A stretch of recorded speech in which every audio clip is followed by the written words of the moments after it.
ഈ AP അബ്ദുൽ ഖാദർ മൗലവി കോടിക്കണക്കിന് ഉറുപ്പിക കൈവശം വെച്ചിട്ട് മുജാഹിദീങ്ങൾ എന്റെ കണക്ക് ചോദിച്ചു.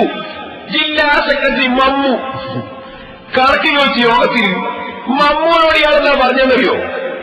ഇവിടെ വന്നിട്ട് ഒരു ചങ്ങാതി പറയാണ്, നമ്മൾ ഇതിൽ കൂടിയത് കൊണ്ട് നമുക്ക് ബസ്സിന്റെ പൈസ കിട്ടൂല, തോന്നും നമ്മക്കെന്ത് എടുത്തു കൊടുക്കണോ. എന്നാൽ ഇവർക്കൊക്കെ ലക്ഷങ്ങളാണ്. ആ ലക്ഷങ്ങൾ എങ്ങനെ വരുന്നു ഞാൻ ശേഷം പറയുന്നത്. ഈ ലക്ഷങ്ങളുടെ കണക്കിൽ മമ്മു ജില്ലാ സെക്രട്ടറി മമ്മു നമ്മളെ AP അബ്ദുൽ മൗലവിനോട് ചോദിച്ച് കണക്ക്. മൗലവി എന്താ പറഞ്ഞറിയോ?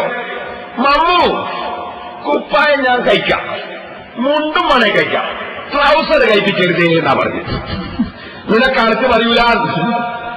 അത് ഞാൻ പറയല്ലോ. മുജാഹിദീങ്ങൾ തമ്മിൽ വാദപ്പെടുക എന്നെത്തി മഞ്ചേരിന്ന് 5 CD ഉണ്ട്. എന്റെ അടുത്തുണ്ട്. നിന്നോട് എനിക്ക് ഭയങ്കര സ്നേഹ, കാരണം ഞാൻ വെച്ച് ഭയങ്കര ബന്ധ. 5 CD ഉണ്ട് എന്റെ അടുത്ത്. ആ വാദപ്രതിവാദത്തിൽ നിങ്ങളുടെ നാട്ടിന്റെ അടുത്തല്ലേ നമ്മളെ കരിമ്പിലാക്കലിൽ ലത്തീഫ് മൗലവി.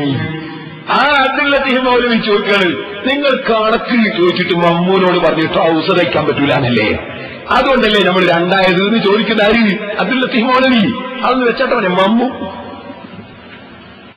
ഈ സംഘടനയിലെ ഏറ്റവും പ്രധാനപ്പെട്ട സാമ്പത്തികമായ പ്രോജക്റ്റുകളെക്കുറിച്ച് സംശയങ്ങളുണ്ടായിരുന്നു. അത് ദൂരീകരിക്കാത്തത് സംഘടനയുടെ ഉത്തരവാദപ്പെട്ട ഭാരവാഹികളുടെ ചുമതലയായിരുന്നു. അത് ദൂരീകരിക്കാത്തത് സംഘടനക്കകത്ത് വലിയ പ്രശ്നങ്ങളുണ്ടാക്കിയിരുന്നു. നമുക്കറിയാം, കേരളത്തിൽ ഏറ്റവും അധികം പണം കോടിക്കണക്കിന് രൂപയുടെ വരവുള്ള ഈ ഇനത്തിൽ, അതിന്റെ അടുത്തൊക്കെ ചെലവുള്ള ആ ഇനത്തിൽ അതിന്റെ സർക്കാരിന് സമർപ്പിക്കുവാനുള്ള ഓഡിറ്റിയുടെ കണക്ക് മാത്രമാണ് ആളുകൾ കാണാറുള്ളത്. എന്നാൽ ഓരോ പ്രോജക്റ്റ് നടപ്പിലാക്കുമ്പോഴും ഓരോ പ്രദേശത്തേക്ക് വന്നിരിക്കുന്ന പ്രോജക്റ്റുകൾ അവർക്ക് നൽകുമ്പോൾ